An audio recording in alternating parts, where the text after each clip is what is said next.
Hey, everybody, welcome to another episode of Wholesaling the Cool Way with Jasper Cool, my son, and myself, Mark Cool. We're both wholesalers and real estate investors. We're working in North Carolina currently, even though Jasper lives in Arizona. And we meet every week and check in about our businesses and uh, just invite everyone into the conversation for discussing what it's like to run wholesaling and real estate investing businesses day to day. I guess, Jasper, you've been in business since 2019 or 20? So 2018, I think. Yeah, 18. 2018. Wow. I think I started in 2020 during COVID. And so, yeah. So God, that means you're 6 years in and I'm in my fourth full year. Because 2020, I kind of started mid-year and did like one deal at the end of the year, doing another job and everything. But yeah, so we've closed a lot of deals between us. I don't know how many deals, but I think my business is approaching 100 closed deals, and you've probably done around that number. Um, but yeah, so normally we start off with some inspiration and education, anything that we've listened to or read the past week or experienced that might be inspiring or educational. And Jasper, you want to kick it off? Yeah, let's do it. So I'm still reading that book I mentioned last week, which is called The Algebra of Wealth by forgetting his name now. I think it's Scott Galloway. I think that's his name. So I've been enjoying that book. That's been a good one. But I did check in about that last week, and I don't have anything on the top of my mind, so I won't share too much. But that's a good book for anyone who's interested. In terms of inspiration, I've been watching the Olympic trials this week, and that's been really inspiring for me, especially seeing specifically Noah Lyles, this woman, Sydney McLaughlin, and the other one, Sha'Carri. I'm forgetting her last name, Sha'Carri something, Sha'Carri Johnson maybe. But just those three have been incredible to watch because this is just like the trials for who's going to make the Olympics. And just watching those three, like in almost every race, and this other dude, Grant Holloway, he's in the hurdles, he's in a different event. But they've just been like light years ahead of everyone else, especially Sydney McLaughlin. Like I watched her race last night, and I think she's doing a final or something today. And every race I've watched this week, she's like the camera has to pan out. That's how far back the second place person is. Like it's not even close. That's just incredible to see. Like when you're racing against the best that the United States has to offer, and it's not even close. It's just incredible. So Yeah. I've just been really inspired by those people, and specifically her. Like if you get a chance, you or anyone listening, like check out some Sydney McLaughlin highlights from this past week or two. She's just destroying everyone. And then like they interview her after the thing last night, and it was just like they interviewed her and she was like, so like how are you feeling? She was like, oh, I'm just feeling it out, I just didn't know about this and this and this, and tomorrow I'll probably let it fly a little bit more. And so she's just jogging through this race and she's beating people by multiple seconds, and she's just like 200 meters in front of everyone else. Like it's insane. Uh, and she's not even trying. So it's very cool to see that. And it's also fun to watch the emotion and stuff when these guys are securing their spot to go to Paris and stuff. Because I know, like, I don't remember the last Olympics, but I know it was thrown off by COVID, so it's probably weird for a lot of people. So now it's probably so exciting Yeah. to be able to go back to a true Olympics, so it's cool. But yeah, I've been watching that just about every night, watching the track and field because that's like my favorite event, anyways. So that's been fun to watch. Uh, and then other than that, I watched this video, which is Alex Hormozy and Layla Hormozy. They post this video basically showing like an event they did at their headquarters, and it was really cool to watch. And I actually recognized some faces, which were like some other creators that I've watched that went to the event, which was cool. And also cool that they're trying to do like multiple events every month now. So I think that's part of the reason they bought that headquarters is so they can throw events in their own office. But it looked Yeah. really cool. It looked really cool. I think it's just like a weekend thing. You go in, and the first day is just like their team kind of speaks at you, and then the next day is like all Q&A, which was cool. So you can ask Alex questions, Layla questions. They have round tables where you can basically meet with everyone in their team who does all the different departments and stuff. And so that was really cool and inspiring. We were talking offline about building rock star teams, and they clearly have that. It's really cool because all these people are coming here. and they're basically meeting with the subject matter experts from, Alex and Layla's team. So they're not meeting with Alex on marketing. They're meeting with Alex's marketing director for marketing, and super Yeah. sharp guy, obviously, like he's a very, very smart guy.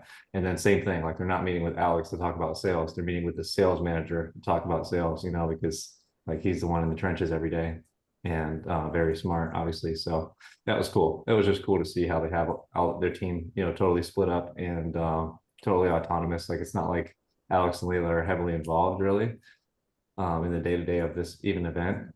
They're there speaking and stuff, but then they just break it up into teams, and their team is taking control, which is really cool to see. Yeah, Uh, but that's awesome. yeah, I think that's it for me. Yeah. Nice. Thanks for checking in. Yeah. Yeah, I want to check out that Cindy McLaughlin now that you said that. Yeah. Uh, yeah, it's funny. I mean, I've been checking in the last couple of weeks because I've been training a puppy, so that's been a lot of what I've been consuming. Sorry, I just killed a fly there. One of those loud flies. Um, so the Monks of New Skeet, How to Train Your Dog, has been really good. I've been reading that, and then a couple other things. But then coincidentally, because I'm working on hiring right now, I was Googling hiring an executive assistant, and Layla Hormozi popped up with a video. She's one of the top search results, of course. And so I listened to her YouTube video about how to hire an executive assistant, what she learned from hiring her executive assistant, and what she recommended. And it was really cool. Um, we can touch on this a little bit more later as a topic. I think I'd like to just talk briefly about hiring, maybe outside of this piece, but a lot of people say, an assistant, either an admin or executive assistant, whatever you can afford, is the first person you should hire. A lot of wholesalers would say we should hire out marketing, the cold calling and stuff too. But um, I guess I made notes, so I'll just read the things that she said about what she was looking for. Um, she said the person that you're hiring for this role, because they're your right hand, they should be able to anticipate your needs. Don't need to be told about things, but actually just see what needs to be done and get it done. Yeah. She said that number two is they should be resourceful. So they try and figure out how to do it themselves and use the resources at hand before they ask, about how to do the job or what needs to be done. The third thing that she said, she had five things. The third thing for executive assistant would be that they reflect your values and communication, so that if my executive assistant is doing my email or communicating to team members or clients on my behalf, that they reflect my values in their communication, so that I can just trust that I don't have to go behind them, that they're just going to, reflect the way I would want to communicate. Yeah. The fourth thing said is that she said they should be able to take on random projects and tasks. So that's just like the quick start ability in the Colby that we look at in strategic coach, is like you take a task and run with it, just like this needs to be done. And then tech savvy. She was saying that, like, in the market of hiring an executive assistant, she ran into people, or she's had friends who've run into people who have been executive assistants for decades, and they kind of got passed by the tech revolution. And so not everybody, like, people want to keep a notepad and keep stuff, and they're not like ready to do all the tech stuff that needs to be done. So making sure that Yeah. somebody's tech. And that she had a couple other points too. I don't know how much we want to do on this, but um, I made a couple of notes. So, she was saying when you're working with an assistant, there are a few things that you should do. There's just three: set expectations, set clear expectations, communicate frequently and effectively. Like, make sure that you're in touch with this person. They're very important. They're your right hand. And then give feedback often, so that they know how they're doing. Positive feedback when they're doing great stuff, and uh, corrective feedback if it's stuff that you'd like to see done differently, so that Yeah. continuing on your relationship, because this is somebody you work hand in glove with. And one of the things she said was, like, to make sure it's somebody that you really like too, because you're going to be working with this person every day throughout the day. And she was saying that she still has the executive assistant that she hired early on, when she didn't even know, like, what that person would do or that she needed one, is still the person that's her executive assistant. And they've risen, through the business with her, and they, crush it. And it's been years now, so that's pretty Yeah. cool to hear. Um, but I think the one other video I looked at on this is this guy called 10 Valuetainment. I don't know what his name is, but he was just saying that depending on where you're at in your business of hiring, and what you can afford, that there's a different transformation of what an executive assistant would be. And so the first iteration would be that this person's a runner. They're just getting stuff done for you that you can't get to everything. So they're just doing tasks. And then the next level of growth would be an admin person, somebody who's really focused on managing your admin. And then beyond that is an executive assistant, somebody who's got maybe more skill and can oversee the business more and do a variety of jobs at a higher level. And then above that would be like chief of staff or operations manager. So this this person would grow depending on your level and what you can afford. So that was an interesting take on it too. Yeah. Um, yeah. And then the only other thing is, like you talked about watching the Olympics, I've been watching the Full Swing Golf documentary, which is fun. It's kind of like watching the quarterbacks, the one with Jake Mahomes, but it's pro golf, and it's like the whole PGA versus live golf thing. And then the stuff I was watching this week was the Ryder Cup, and that was pretty cool to see the European versus U.S. Ryder Cup teams and how they got put together and the competition. And the Europeans were big underdogs, and they actually took the cup from the U.S. And Oh it's wow. cool to see how intense these guys get about it.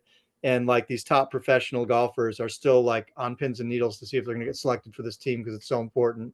And Yeah. nobody makes any money. It's just for pride and for country. And it's just really cool to see the level of competition, the level of commitment, and yeah, the high stakes thing is fun to Yeah. watch. So that's all I got. Nice. Um, yeah, but I think we'll touch maybe a little bit more on hiring later on in the podcast, just to talk about that because it is a big thing as you grow. I'm learning, or I mean, I've been learning it, but I'm experiencing it this past week. Yeah. Let's do the business check-in.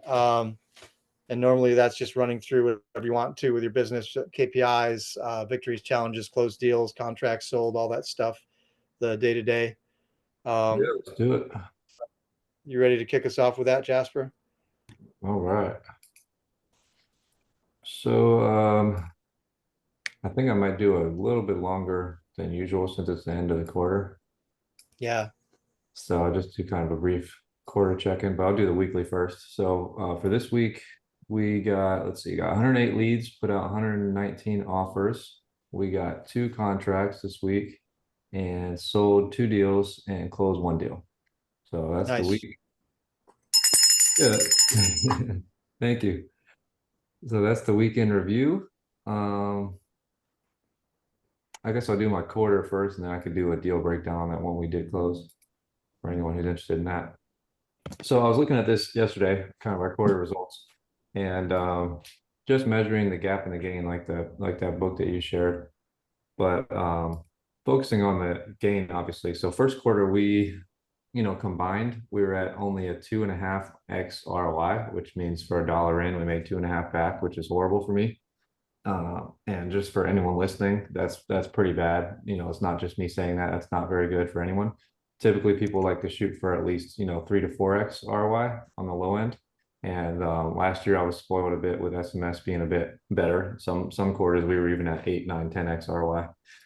But anyways, focusing on the gain in quarter 2, we pretty much doubled that. We're right below 5x ROI, and that's combined across Nice. all channels. Yeah, so that's a victory for us. So we spent less money in marketing and we made much more in profit. That's what happens when your ROI goes up. So that felt good. Still behind on the goal that we wanted to reach for this quarter, but at least we doubled our ROI. And if we can double it next quarter, then we'll be in a great spot, right? So Yeah.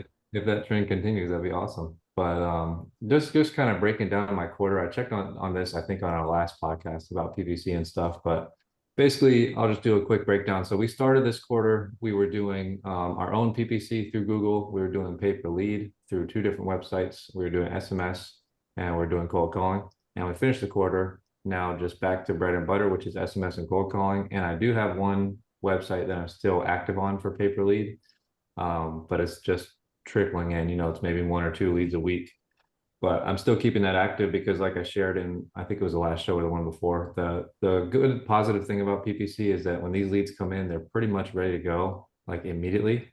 And so that means that you can get a contract same day or same week when this lead comes in, and then you can close it, whenever, how fast you can close within 3 to 4 weeks. So that's a huge benefit to PPC, and that's why I'm keeping one of these pay-per lead sites open. But in terms of running my own campaign, it was something where I thought it was best to turn it off for now. So going into Q3, that's our focus. It's just going to be getting better at SMS and getting better at cold calling. And if it's okay with you, I could just intertwine the question you mentioned at the beginning of the pod now. Oh yeah. You want Um, me to read it off? We have a comment on YouTube. How many texting accounts do you guys own? How many texts do you guys send per month? Yeah, because that ties into what I'm talking about anyway. So thank you for that. So for me, we have 3 text accounts right now. They're all with launch control. And I just made a change this last week, heading into Q3. I think I mentioned this before that I was going to do this, but we basically cut our lowest performing account all the way down to the lowest tier that they have. So I might end up shutting it down, but I really don't want to, just because I have a lot of drips. That's my oldest launch control account, and I don't want to completely lose all those drips that we're sending. And so I'm going to probably give it about a month, see like how many leads we're getting at this lowest tier, including the drips and everything, obviously. And then I'll see if I want to cut it entirely. But that was a shift we made. So the oldest account that I have, I cut down all the way because number one, the response rate is the lowest. And number two, because it's our oldest account, every time I upload data, half of the data or more is already in there. So it's really frustrating when you're buying a big list and you can only market to like 20%, 30% because Yeah. all the data is already in there. We've been So having that challenge too. yeah, Yeah. yeah, so 25% of our list actually gets marketed to. yeah, so that's a challenge, when you're like we are both in one state, not nationwide. So that's a challenge when you're only kind of in a niche area where you can't just buy more and more data all the time. But anyway, so that's the reason why I cut that one down, and I increased my newest account. I doubled that one, and then my second oldest account right now is the best one for me. So I'm keeping that one at 5,000. So that answers the question. I have 3 accounts. And then we send 5,000, 2,500, and 1,250 per day, respectively. So that's 8,750 per day. And if I multiply that out, we don't work Sundays when we text. So I guess that would be like 20-ish days a month, I think, that we'd be sending texts. So somewhere around 175,000 texts a month. That's how many we're sending right now. And that's Monday through Saturday, like I said, every day. And we're sending that many. So 8,750 per day. But yeah, so that's kind of my quarter breakdown. Yeah, hopefully that's helpful for people. I also made a change this quarter, I guess, where in Q1 we had, callers I was managing myself. Now I'm just down to 1 agency that I'm working with. I was working with 3 before, and now I'm just down to 1. So that's kept things simple as well. I think at the beginning of this year and kind of end of last year, I went into kind of like an experimentation phase where I was trying a few different agencies for calling. I tried PPC, tried all the stuff, and I realized it wasn't really working for me. So I think simple is better. Which one are you using? Are you using Call Geeks? Yeah, yeah. So that's the Yeah. one I'm using. For anyone interested, they'll come up online. But that's the one I'm using. So right now we have 4 callers with them and getting great results, getting consistent contracts and great lead flow from them. So, and it's nice to just have it all in one agency. Like I was saying, just makes things easier. And they Yeah, manage we've everything. had good results with them So too. yeah, they manage everything. So for those of you who are listening, that can be a good or a bad thing, I guess, because theoretically, you're not managing it. So they could essentially be stealing your data and sending leads elsewhere. But like I said, we've had good results. They seem like a good company so far for us. And I've had, a couple of friends as well as you who use them and have had good results. So for now, I'm Yeah. happy. But if we stop getting deals, obviously I'll change something. But right now we're getting consistent deals and I don't have to manage it at all, which is really nice for me. So yeah, that's where I'm at with that. And yeah, I guess that's about it. I can go in more depth, but I'll cut it there. And then for the deal we close this week, I'll do a quick breakdown on that for anyone who enjoys when I do that. So this one, I believe this was an SMS lead. Yeah, this was an SMS lead. And this was actually, I'll mention this was from a new data source, which I actually dropped it after I signed up with them. But it's nice to have a deal closed from them because Matt was actually talking about it like maybe 2 weeks after I signed up with this company. I ended up dropping them before he talked about it, but he was saying that those like subscription based companies that tell you like you're getting only the freshest data and all this stuff. He kind of said that it's kind of all BS. and that you should just be buying data, every week or every 2 weeks yourself, just buying fresh data. And so, anyways, I got sold by this company, and it was like a subscription model where you pay monthly, and they send you like a certain number of leads monthly, and it's supposed to be like guaranteed leads for you or whatever. Um, but it did end up working and closing this deal, and we got another contract from it this week. So it seems like their data is pretty good. I might sign back up, but it is much more expensive than the other data we buy. So that's the only downside. But anyways, this one came in from that campaign, which was launched back in April of this year. So we launched the campaign again as SMS lead, launch in April. This lead came in May, so about a month later. And then we contracted him about a week after he came into our system. So a pretty hot lead, actually. And this was a vacant property he inherited from his mother, and she is going through some health issues. And so basically, like, she signed the property over to him, and he wanted to sell it to kind of help cover for her whatever it's called, like care later in life. And Yeah. so yeah, we got under contract. It was actually kind of difficult to sell because it's kind of in the middle of nowhere, but we did sell it because it's in Willington, and that's a popular area in North Oh Carolina. yeah. So Yeah. It's growing. yeah, It's near Pinehurst. yeah. So it's a great area. It was just kind of like rural and in the middle of nowhere. And it was, needed a lot of work, but we ended up selling that. It took us about 10 days to sell it, and then we closed it this past week on Friday. So that was the 28th. So from contract on the 16th of May until the 28th, that's about, I don't know, a little over a month until we closed it. And we actually did a post possession on this one. So for anyone listening, that means that the seller closed and he got paid, but we gave him a week after to get his things out of the house. And if you're interested in doing that, most buyers feel more comfortable when you hold back some of the seller's funds. So that's what we do typically. So we'll give them basically like 90% of their funds, typically hold back anywhere from like 5 to 15,000, depending on the purchase price. And then once they move out, obviously they get that money back, the seller does. So yeah, that's what we did on this one. And yeah, it was a good deal all around. Super nice old guy, and it felt good to help him out. So yeah, that was a good one. And we ended up making more than I thought. We made 8,500 on that one. I thought we were only gonna make like 3 or 4,000 because it was kind of in the middle of nowhere. That's Uh, nice. but yeah, that's it, and that's our last deal for Q2. So that's that. Uh, Amazing. Half the year's gone by. yeah, I know. But yeah, so I guess that's that. In terms of victories this week, closing is obviously a victory. 2 contracts was a victory. Sold 2 deals, felt good.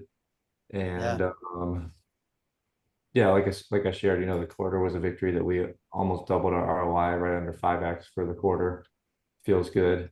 And that's including PPC. That was not the best ROI for us. So I think next quarter, building on cold calling and SMS, we might have an even higher ROI combined, because this quarter, if I'm looking at it by channel, SMS was 6.5. So that's pretty good. In Q1, SMS was about 4.5. So still an improvement there. And I think it'll get even better because of what I mentioned with how we're shifting the accounts and stuff. Yeah. Uh, so yeah, that's that for challenges. Typical challenges that we're dealing with. Nothing, nothing I think that I want to go in depth on. I guess the one challenge is just an attorney challenge, but I've kind of already solved that because, like I shared with you, I'm just going to do a rotation going forward. But I sent a big lump of deals to this one closing attorney all at once, and that was a mistake. And I realized that, but it's kind of been compounded because they let me know that they're deciding to take all of next week off for the 4th of July, the entire week.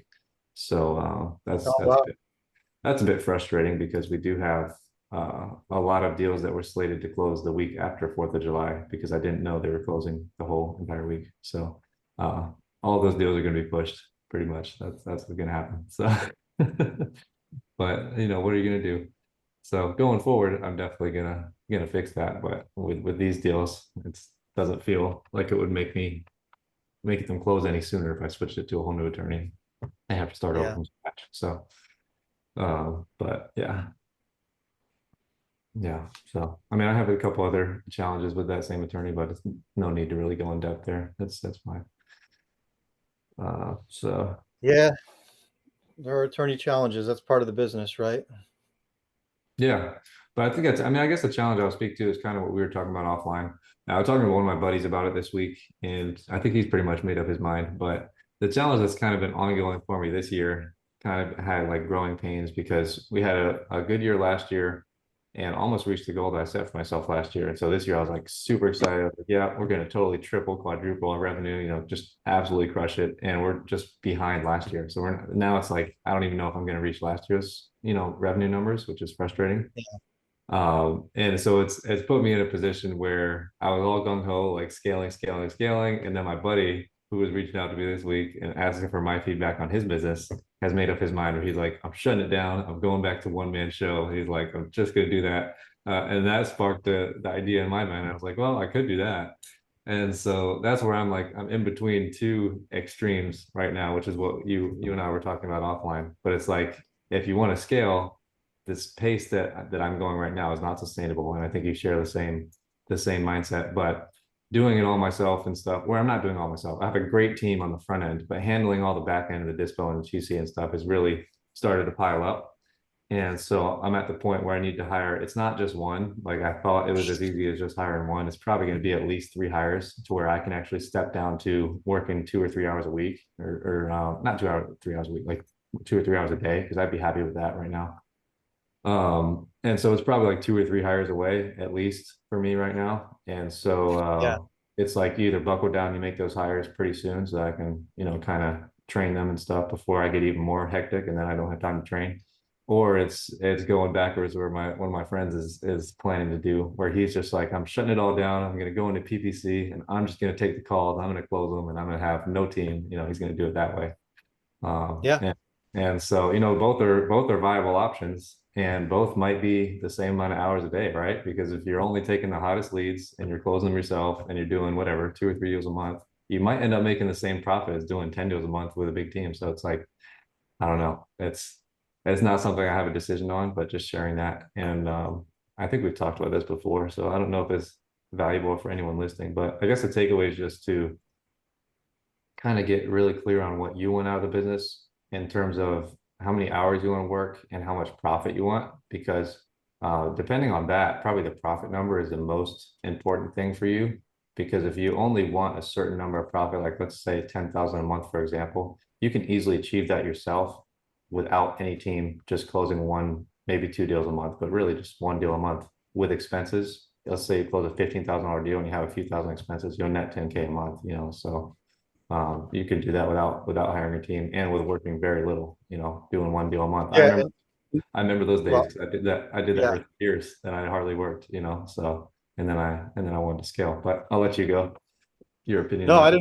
I didn't mean to. I was just going to say from where we're sitting right now, that seems very romantic of like, I have Yeah. this, I have fantasies almost every day of like, man, I could just do 2 deals a month and I'd be great. I'd be set and I could work a few hours a week, you know? And here Yeah. I am like working a lot of hours and like training people and answering questions and putting out fires and doing all this stuff. And I have, a team of five. Um, so like, yeah, I think the biggest thing, going back to the top two with the executive assistant is like, if you can, I think where I'm at is if I can hire somebody who can do 75 to 90% of what I can do in terms of managing interdepartmental management and putting out fires and seeing what needs to be done in the business, like that stuff, then scaling is worth it, right? But if I'm going to be the one who's running point on scaling all the time, that's not going to be sustainable for me. Yeah. So I didn't mean to interrupt you. I was just kind of piggybacking on what you were saying about the simplification. And we've talked about this when we bring this topic up too. We know a guy in North Carolina who crushes it and does a ton of revenue and has one assistant, but actually he works 12 hours a day because he doesn't Yeah, need he to works work. constantly. Yeah. Yeah. Yeah, I but mean, he he just likes called me working. this morning. Yeah. Some people like working. Some people just like working, Yeah. and that's okay too. That's not what I want for my life. I don't want to work 12 hours a day on real estate. That's not something I'm Yeah. excited about. Yeah. Um, Real estate. I'm in real estate to make money for retirement. That's Yeah. the main thing for me. It's funny. Yeah, I tried to sell a deal to him this past week and it took a real hard line with a number and I like Yeah. went back to him with a number that was $5,000 more and he just didn't even respond to me, you Yeah. know. Uh so anyway, I can't keep going back to him because he's. But anyway, did you have more? I'm sorry, we got off on a tangent. No, I think that's good. Uh, no, I mean, I think that's it. I was just touching on my challenge because it's not like necessarily a tangible challenge, just something I need to think through. But in the short term, I've kind of scaled down. I haven't laid off any staff, obviously, but going into Q3, like I said, I'm just getting refocused on texting and cold calling. That's been my bread and butter for 5, 6 years. And so for now, that's what I'm going to focus on for the second half of the year. And I think that's going to give us better results than kind of being skewed focus. But we'll see. We'll see how it goes. So yeah. Yeah, we've paused our cold callers. I checked in about a couple weeks or a week or two ago, and that's good for us because we needed to catch up. We're still getting the same number of contracts and sending the same number of offers basically without the cold call. That just shows you how many leads we had backed up. Yeah. Um, been like 2 weeks since we haven't had the cold caller, and we're still. I mean, our offers were down a little bit this week. We sent out 24 offers, and we've been in the 30s. But it's okay. We have 20 properties in dispo, so I'm not really stressing right now. Yeah. But I do have to be mindful that whatever I do now is going to, be the results I get in 2 or 3 months. So I don't want to pause too much. Yeah. But anyway, Yeah. But I mean, just to put a positive spin on it for anyone who might be listening, the good thing is like whether you want to scale or you don't want to, the good thing is once you learn the skill of wholesaling, you can always go back to that one man shop and just closing a couple deals yourself, which is a beautiful thing, because if we both ended up trying to scale for another year and we didn't like it and we wanted to go back to closing a deal or two a month, that's something we could both easily do. So that's the benefit of getting focused and learning how to wholesale because you can always do it in any market, in any state in the country, and you can always close a couple deals a month yourself with kind of minimal effort. So it's a great, great business. It's difficult to scale, but that's with any business. So you can just choose what you want for yourself, and you can have it. So it's an exciting part about it. yeah, that's a great point. Yeah. And for me, I think of the subject too, also, just because that's what William Tingle does, who's one of my mentors. He Yeah. does a couple subject two deals every month. And those deals are money where he makes those are deals where he makes a little money up front. He makes a monthly cash flow and then he has a big payday on the back end. So if he throws two of those into his hopper every month, that means that you know, every year he's getting a few of those that are closing out and he's getting a big chunk, but he's got more where he's got cash flow and it's just building and building and building. So I'm changing the subject. This is a wholesaling podcast, but I think of it for me when I think of it, I was like, maybe I should just do two subject two deals a month or one Yeah. subject two and one wholesale. I don't know. But Yeah. anyway. Uh, all right. Well, I can roll through my business stuff. All right. We can hit on, I mean, I guess we talked about this last podcast too. So if y'all want more on scaling versus small operation and, the pros and cons of both, we have it on our previous episode. We talked about it some, and we can always talk about it more. Just post some comments or questions. Yeah. Uh, but yeah, I'll run through mine. So KPIs this week, we had 2 contracts, 3 properties sold, which is great because we've had 20, properties in dispo for a few weeks and we've been sort of backlogged. We closed one, which was 2 lots, and one of those was a lead that came from your land leads, Jasper. So I Oh, have to figure nice. that out, how much money we have to send you over. That's It awesome. wasn't a super profitable one, so don't be expecting a lot. Yeah, that's okay. But it was with a buyer that you've worked with too, and I think our dispo guy reached out to you and said, "Hey, do you know this guy?" And he ended up buying 2 lots as a package from us, so we gave him a discount, and Oh, we'll do some nice. deals in the future. Yeah. But Awesome. wasn't a big profit, but at least we closed 2 deals with a new buyer, and so we built a relationship, which is a good thing. Yeah. Uh, I mean, it was like two lots was the profit we'd normally want to make on one, basically, something like that.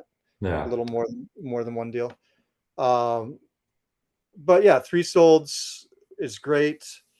Um, our goal is to get to 8 to 10 solds per month. I think our record is 10 per month. We've done 9 a couple of times. We've done 8 a bunch of times. So we just want to be in that range. Last month was slower, but if we can sell 8 to 10 properties per month, then we're in a good place. And for those of you out there listening, I think we closed like on average 70% of what we sell because of issues with title and whatever else. So if we put 8 deals in escrow and we close 7 times 8 is close, say we close 6 deals a month, then that's good. And we've closed 6 deals a month a bunch of times. We closed 48 last year, so that's 4 per month average. So anyway, I digress. So victories, one of the ones that we sold was one that I think I might have told this story on a podcast, but one of the people, we only sent like 3 or 4 buyers to go see it with the lockbox and the code, and one of them called the seller from inside the house and said, "I'm standing in your house. I have the key. How much do you want for this property?" Oh my So, God. yeah. Oh my God. So I'm pretty sure since we only sent 4 people over there, we know who it is. And Jasper, I'll share his name with you just in case. I mean, Oh my there's gosh. part of me wants to like put it up on all Facebook groups and everything. Like, don't deal with this guy. He's a thief, right? But Yeah, yeah, I think that's a good idea, honestly. yeah, maybe I should. Just I mean, say I was it. thinking I would. Yeah, you Go don't have ahead. to say it in a nasty way, but I think that's a great idea because people would want to know. Yeah, for at least on wholesaling sites and investor sites, be like, "Hey, we sent Yeah, this guy over our property and he called our seller, just so you know." yeah. And, I mean, I guess the only thing to be worried about that is the backlash. Like, what could he do to us in return? You know, might try and double down and try and take more of our deals or something. I don't know. Well, just remove him from all your list. You won't Yeah, have the sad thing is too, he's military, right? So then you think that people in the military are more trustworthy. So he's one of these guys who comes out, well, I'm ex-military and this and that. And I've had great experience with people in the military. Generally, I yeah. find them really great to work with, really easy, really professional. But apparently, this guy has questionable morals and decided it was okay for him to go around us. But Oh, the victory in that was that I called up the seller, I got her back on board. I tried to get the phone number and the name from her, and she said she had deleted the call and she didn't have the number in her phone, but that the guy was ex-military. So then we went back and looked who we sent through, and there's only one guy who's an ex-military, so we kind of knew who it was. yeah. Uh, but yeah, really, really douche move to go in the house and like call the Yeah, seller, and then she's freaking out because she's like, "How's this guy in my house and trying to make an offer to me? Like, what the heck? yeah, What are you guys doing over there?" She's out of state. So we were able to do damage control and get her, back to the table. And then fortunately we found somebody quickly to buy it after we had been delayed we'd had this one under contract for weeks and weeks, yeah, probably 6 weeks, and we hadn't been able to find a buyer. And then I think Investor Base helped us with this. I think we found some good buyers on Investor Base. So another shout out for them. And we got it sold pretty quickly and the guy closed quickly. And that's another story. It was supposed to close this week. I had 4 deals that were supposed to close this week, in addition to the one that already closed. So 5 were supposed to close this week to end us out with a really strong quarter, yeah. and 4 of those are pushed. So very frustrating. And I can check in about that, but I'm supposed to be doing victories right now. So we sold that one fast, and that was a victory because we did the damage control and everything. We sold another one that had a buyer fall out, and then we found another buyer for that, and that guy's going to close quickly and close next week, which is great. That's a victory. We had another property where we were on the verge of canceling it because we were just getting no interest, and then a real estate agent brought us a buyer, and he turns out as a builder in that area, it's a vacant lot, and he wants more lots in that area. So not only we sell that one when we thought we were going to cancel it, but this guy wants more lots, and I think we have a couple more coming up there for him. And then another victory is I had a team member who celebrated 1 year this week, and we did his annual review, and that was great. And we gave him a raise, and really, grateful and happy to have Lucky on board. Shout out Lucky. He crushes our SMS marketing, and he's just getting better all the time. And so it's a blessing to have somebody, happy to work with us for a year and doing great work. And then challenges, I have one that seemingly is overpriced, and thought we had it sold one time, and then the guy backed out. And then we've had a couple of people make lower offers, including our friend, that we mentioned earlier. So then I was able to get a price reduction, but only of $5,000. So I was just going to try and sell it this week to our friend and just be like, we'll make 5K on this just to get it done. And it wasn't enough for him. He needed another 5K off. And I was like, I can't do it, buddy. So we're still trying to scramble and get that one sold, even if we only make 5 or 10K on it, just to get it sold and done, Yeah. and keep our word with the seller. So that's been frustrating. And then I have another one where, again, we had a buyer fall out that said they were going to buy it, and then now the seller's freaking out because she's got 2 mortgages, a new house and this house, and I can't guarantee it. I can't guarantee that this is going to close. So we're actually doing an open house on that today.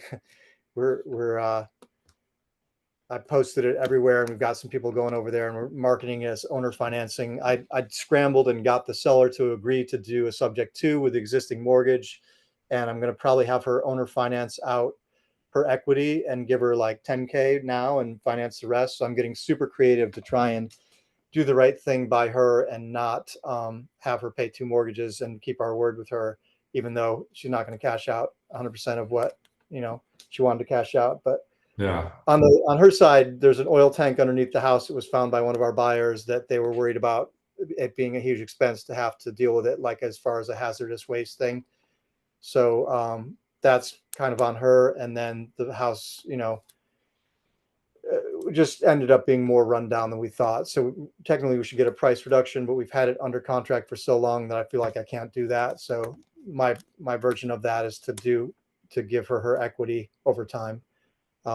We still make a profit on it. So, but it's not a wholesale pricing that we got it at. So that's been a big challenge.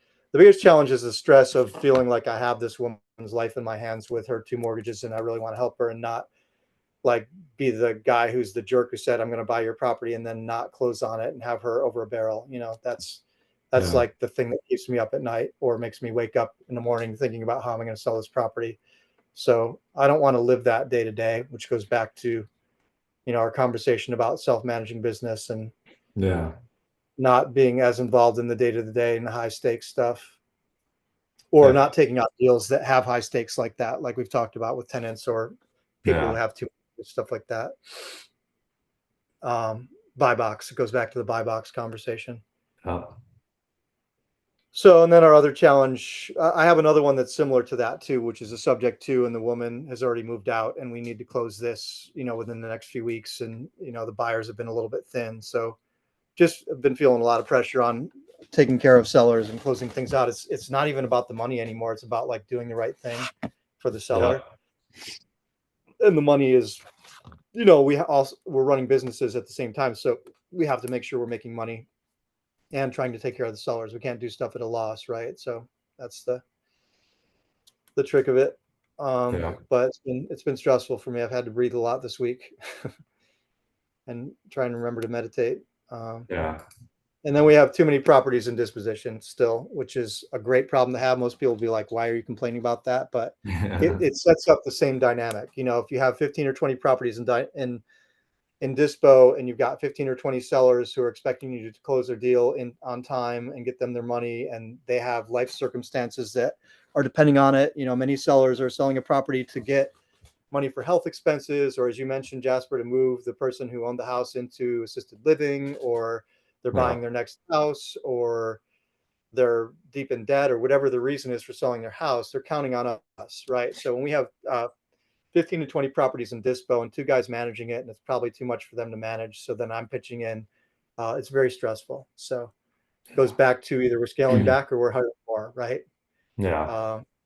But that's it's I know a lot of people will be listening being like, well, I'd love to have 20 properties in dispo, but it's crazy. It's a lot of work, Yeah. and that's a testament to our acquisitions and how well they're doing. So I'm grateful for that. Definitely. um, So yeah, just wanted to touch on a couple of these topics, the non-closed deals this week and why they didn't close, just for feedback, Jasper, from you, and for anybody who's listening. Uh, the hiring stuff, I don't know how much we need to go into that, but there's one of these deals I wanted feedback on the non-closed side. So I had multiple deals that were supposed to close this week. They were on the schedule to close, and then they ended up not closing.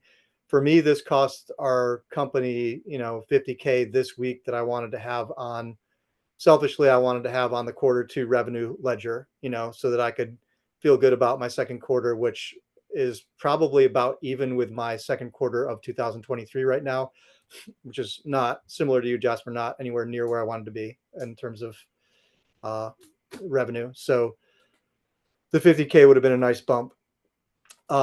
One of the deals we didn't close was the one I mentioned where the guy tried to steal it, and then we got things in alignment and we were supposed to close on Friday. That was my fail. I let somebody go last week who's been managing transaction coordination. So I set up the mobile notary for this one, and he crushed it and got the documents signed on Thursday and in the UPS box to be what I, at the lawyers by Friday to close. The buyer came in, brought his money, and somehow UPS, when I was ordering the return shipping label, I thought I was ordering next day, and I ordered 2 days. So it's on completely on me, but it's a reason why I'm not supposed to do detail stuff, and I'm supposed to have somebody doing detail stuff for me because I'm just Yeah. not good at that stuff, especially if I'm doing it in the mix with a bunch of other stuff. So anyway, it's going to close on Monday when the documents arrive, but it's very frustrating because that one was going to be, I think, 19,000 in profit. And then we had another one that was 3 lots, and the buyers were multiple buyers. I think it was 3 buyers partnering in together to buy these lots. And so our dispo manager, they wanted a survey, and we didn't want to wait forever to close for 6 weeks because you can't get a survey in sooner than 6 weeks generally around here. So they agreed, the buyers agreed to close and then have the survey done after closing, and we agreed, since they did that we would pay for the survey. So this is the one I want the feedback on, Jasper. So they were supposed to close, I think, Wednesday, Thursday. It doesn't really matter. They showed up at the lawyer's office with their checks, gave him their checks, and then asked him about the survey. And he reached out to us while they were in the office, and we didn't get back to him in time with our addendum that said, the buyers will close on such and such a date, and the survey will be done later. And the sellers, I've got a hammer. Our company will pay for the survey and the whole thing. So he didn't have that addendum. So apparently he told them maybe they should wait, and they took their checks back and they left. And they said they're not closing until the survey's done, when they already signed an addendum said they were closed before the survey. So now we're again over a barrel with the sellers, and we have to buy this property to make the sellers happy because they expected to close this past week. And now they're waiting for their funds, and these guys are saying they're not going to close for 4 to 6 weeks. So what we did was we sent them an email and we said, hey, we agreed to pay for this survey because you guys said you'd close early. Now you're saying you're not going to close for 6 weeks. We don't want to pay for the survey. So we want you to either A, close this week right away, like you said you're going to, or B, take the cost of the survey because we have to pay now for this closing and it's going to cost us money. So we haven't heard back from them, but it's just a really frustrating situation. My impression is that the attorney didn't have all the information with the addendum. And so he has a fiduciary responsibility to both buyer and seller because he's representing both parties. So then, they ask him, well, what should we do? And he says, well, usually I tell people they should get the survey before closing. And so they were like, okay, well, give us our checks back. We're leaving. Right. But as best as I can tell, that's what happened. Yeah. But it's again, it's just challenging because they were supposed to close it. It's another, I think it was a pretty decent profit deal. I don't know off the top of my head how much it was, but it was 5-figure, check. So, and they have us a little bit over a barrel because we signed an addendum, said we'd pay for the survey, but we also, that was stipulated that they would close, last week. So we can't force them to pay for the survey, but I'm thinking of like marketing it to other people. And then it's the same thing that we run into a lot with lawyers is, I reach out to the lawyer and I'm like, well, hey, these guys didn't perform. And so they're in breach, right? And we can just sell it to somebody else. And he's like, well, I don't know if the way you have it worded is going to really hold up in court. And I would need a termination of contract from, both parties in order to, to cancel this. And it's Yeah. so frustrating, because it's like, these guys said they were going to close this day. They showed up with their checks. They did not close. They walked away and took their checks back. That's breach, and so then if you think about the end of the day, if it goes to another judge, if it goes to a judge, what's the judge going to say? It's kind of gray area because we did say we'd pay for the survey, but they also said they'd close on this day. So it's he said, she said with some, there's contracts in there, right? So anyway, I guess my feedback pieces are like around the, if I think about this and how it plays out, if these guys ghost us or they don't reply to us about paying for the survey or agree to pay for the survey, which in my mind would be the right thing to do since we have to pay like $1,200 to close this now with the seller. Yeah. I don't think they're going to care about what the right thing to do is. They're just going to say, well, we're waiting for the survey and we're not paying for it. So then if I sell it to somebody else, right, then they could come back and sue me because they had a contract with me to buy it. Yeah. They probably aren't going to do that. Or if they did that, they don't really have a case. Yeah. I'd probably, if I sell it to somebody else, I'd probably have to close it with a different attorney because my attorney is not going to close it without a TOC signed by both parties. Yeah. And so is another attorney going to find out about this or no? Like, this is, I'm just trying to think it through because my inclination right now is if these guys don't get back to me Monday or Tuesday and say, yeah, we'll pay for the survey, sorry about that, then I want to just sell it to somebody else, you Yeah. know, and be like, to heck with you guys, you know, you didn't do what you said you're going to do, and you're making us pay extra money to close with the seller and causing us inconvenience. And so have I presented it enough to give feedback on? Yeah, definitely. I mean, is it a good deal? That would be my first question. Is it a good deal? Yeah. It's, let's see. Well, I guess our profit's only 9 on this. Sorry, I thought it was more than that. So it's a 9K profit. Yeah, So, but did you know, you have like a lot of feedback? Like, was it a good deal when you first were marketing oh, it? was it a good deal in terms of other buyers? You know what? These guys snapped it up so quickly that we didn't really talk to a lot of buyers. So it might be a Okay. good deal. You know, I Okay. think we had 1 or 2 other interested parties that we followed up with and we haven't heard back, but I think it's pretty sellable. Yeah. Okay. Yeah, because that's what I always think through, because if this is like your only offer, or let's say all of your other offers are like 10,000 less, then in that Yeah. case you kind of have to like work with this person, sometimes. But in most cases, I would just say absolutely no, and give them, Monday or Tuesday to close the deal, and if not, then yeah, I'll just market it out and sell it to someone else. But also, what I heard you say is that you guys have to buy it to like help the seller or something. Well, the Um, seller expected to close this past week. So, you know, if yeah, they're not going to wait 3, 4, 5 weeks to close it now that they've sent all the documents in and done their part, and they shouldn't have to, yeah, you know?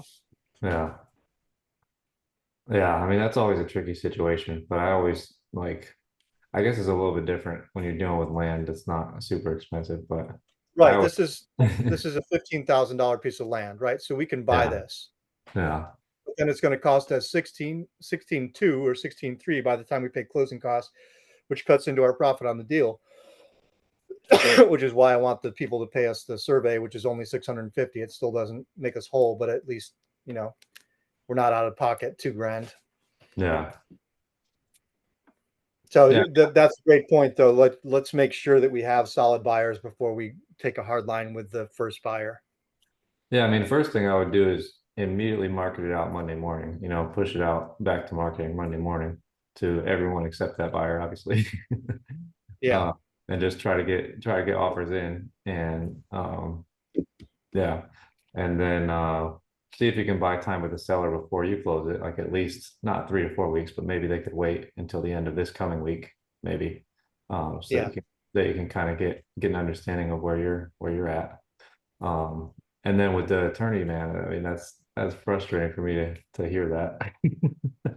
I I would, mean, I'm trying to put myself in their shoes because of the fiduciary responsibility thing. Like if somebody's sitting in your law office and you're a lawyer and you have a fiduciary responsibility to them and they say, what do you think we should do with the, you can't say, well, I'm not your lawyer, so I would suggest you ask your lawyer because he is their lawyer. So yeah, he has to give them the best advice he knows how, right? And that's the thing. And because I mean, we failed because we didn't, the minute the addendum was signed, we didn't forward it to the attorney and say, hey, this goes with this deal, you hmm, know. So that was our failure, right? That was our mistake. So if he'd had the addendum in hand, he would have been able to say, well, it looks like you signed an addendum that says you would close before the survey's done. So that's what you should do, right? But he yeah, didn't have that information. On our side, the buyers didn't tell us they were going into the office. They didn't tell us when. They just showed up at the law office with checks. Yeah. So randomly. So, so we didn't like if they had said, hey, we're going to go in at 11 o'clock tomorrow and drop our checks off and, sign our paperwork, then we would have made sure the addendum was in there. Right. But Yeah. I mean, it's for us to tighten the reins. It's like, hey, if an addendum to contract gets signed, it gets sent in immediately as soon as it's signed. Don't Yeah. no reason to delay that. But in our defense, we did fail, but also they kind of just spontaneously decided to go show up at the law office. So Yeah. it was just a kind of a messy situation. Um, Yeah. but yeah, great point. I think that's the best thing is just that we need to make sure we have a solid buyer. We need to buy time with the seller, and then I mean, maybe I'll try and talk to the attorney, but I don't think that's basically what he's going to say is I have to give him the right advice. Yeah. So, but it's frustrating. This attorney stuff is frustrating with the termination of contract because I keep thinking I've made my contract so that we can unilaterally cancel if somebody doesn't perform, and then I keep getting feedback from attorneys that they want the TOC, and that's just to protect their own butt. Yeah. I mean, it's case by case, but yeah. I mean, I think I've only found two attorneys that will send you money back Yeah. without a termination. So, but because of that, I'm switching back to working with those two. So all comes full circle. Oh, We've had plenty of discussions on our podcast about attorneys and selecting attorneys and working with attorneys and what to look for and what to watch out for, all that stuff. But anyway, we've spent enough time on this. Sorry, y'all. This was a frustrating one this week. So, yeah, so one was, I mean, really both these were clerical errors on our part, which is more validation that I need a solid admin person in my team. yeah, Uh, because, I got the UPS label wrong and we didn't send the addendum on this one, which might have headed this whole issue off. And then we have a third one like this that didn't close this week, which was a delay on the notary's part because it wasn't communicated clearly to the notary, or the notary didn't have urgency around when they were going to send these documents out. So they sent them out like a day or two after they got them notarized, which I don't know why you would think that was okay, but they did. So oh, and my team member who was filling in for the person who departed didn't like convey urgency and say, hey, you're going to get these out, after signing, right, this afternoon. And they, yeah, that wasn't impressed on the notary. So that deal got pushed into next week. And then our last one was that got pushed is because an estate file is needed that wasn't filed by the seller. So yeah, that's a common thing too, where a seller is the executor, but they don't file the estate file, and then you have to get them to file an estate file, and it's going to delay us now 2 or 3 weeks probably. yeah. So anyway, those are some challenges that you might run into with closings. So hopefully there's some cautionary tales here. Yeah, you remind me of another one I had this week, which was funny. I was gonna share that with you. But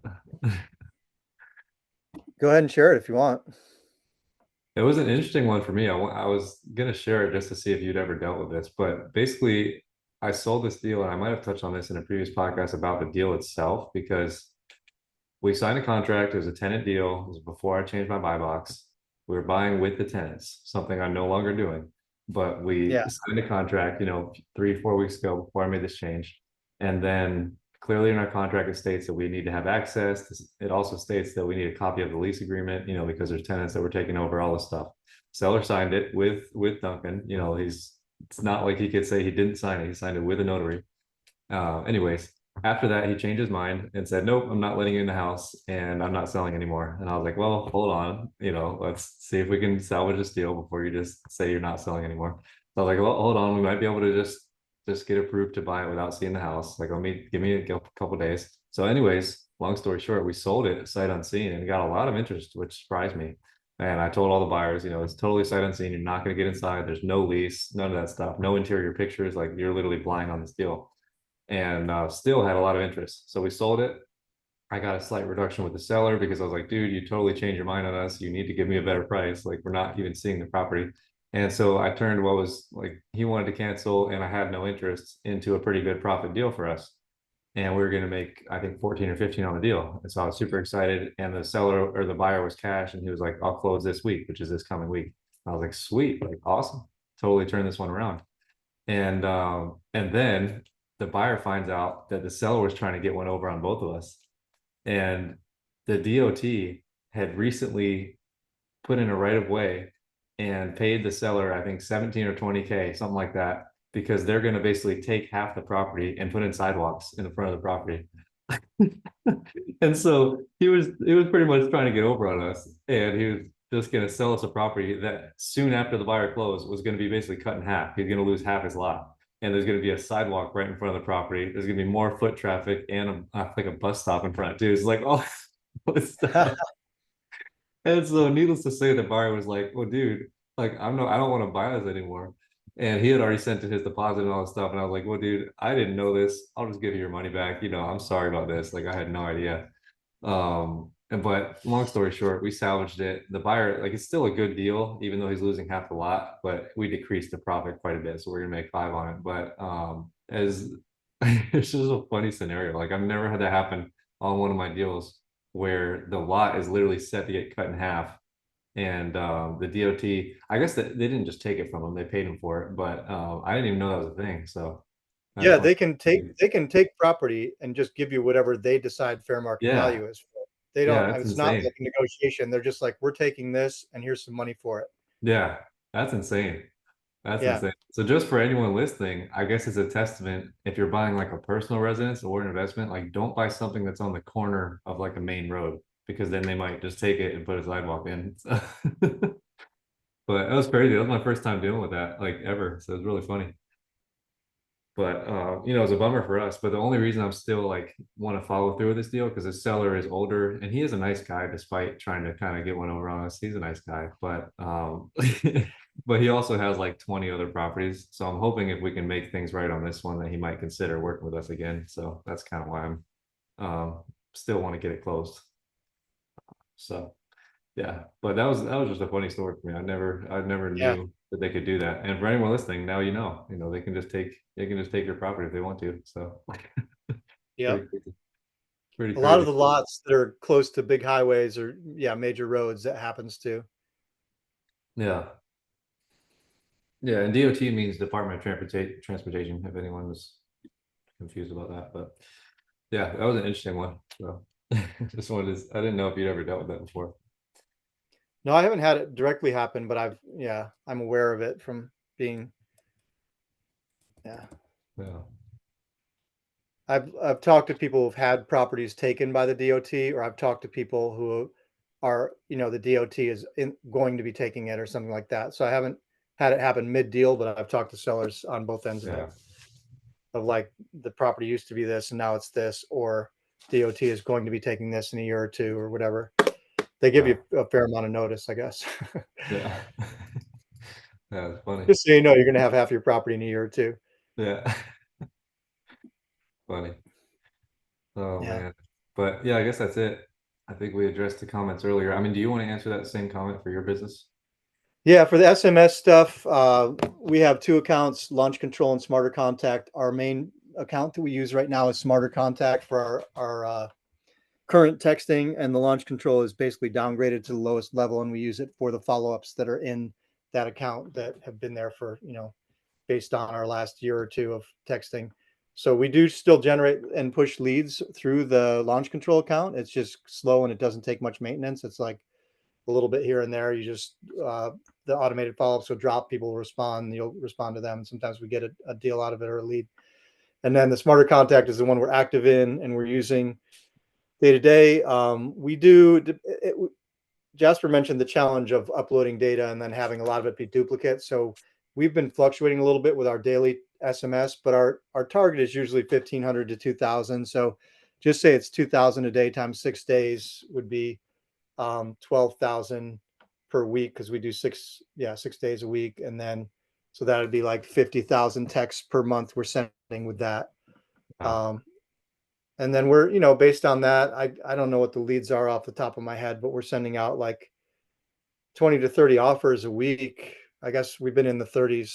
I said we did 24 this week. That was low for us. So we've been like mid 30s offers per week. Um, and I don't know what our offer percentage is on our leads. I don't have my leads at my fingertips, unfortunately, but I think it's like 50 to 60 leads per week, and then 30 offers, somewhere in there is where we are Yeah. on like 50,000. So like 1%, that makes sense, right? No, that's not. Anyway, I'm not going to keep trying to do math in my head while we're here, but you get the picture. Yeah. We're getting like 50 leads a week, and we're sending 12,000 texts per week, roughly, something like that. Nice. Yeah, and Smarter Contact is great. We like the interface. We like the notes functions. We like the ability to push a lot of the stuff to the CRM that you're notating, and the data on the property. A lot. It's different than launch control, what you can push. So it makes our lead card in our Podio easier, because more of the stuff that's already in the contact gets pushed Right. automatically. So the That's less good. notes are necessary to be taken. Yeah. So That's good. yeah. So yeah, let's wrap it up, I guess. Awesome. I was going to see if I could find the James Clear really quickly and see if there's a good quote in there to wrap with. June 27th. Um, Make a mistake, release the guilt, remember the lesson. It's a good one. Yeah. Surround yourself with people who have the same goals as you, rise together. That's why we do these masterminds. Mhm. Um, Productivity is most important for things you don't want to be doing. Most people want to increase productivity so they can spend less time on the task. But before you worry about being more productive, think about being more selective. Rather than focusing on increasing productivity, it may be worth asking, what would I be delighted to spend time on, even if it went slowly?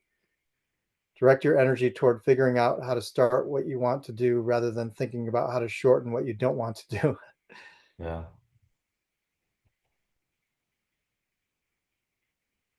And then I'll read this one last quote from Albert Camus on the excuses we allow ourselves to live by. Those who lack the courage will always find a philosophy to justify it. That's a good one. Yeah. A little bit of wisdom from James Clear's newsletter. It's at James Clear from Atomic Habits. He sends out a newsletter every week, and we subscribe to it. It's always some good nuggets. Yeah. But yeah, I guess that's it. If you have any questions or comments about stuff we talked about, or anything you'd like to hear us talk about in the future, or we're now starting to answer these comments in our podcast every week. So thanks for listening and tuning in, and talk to y'all next week. Yeah. See you next week.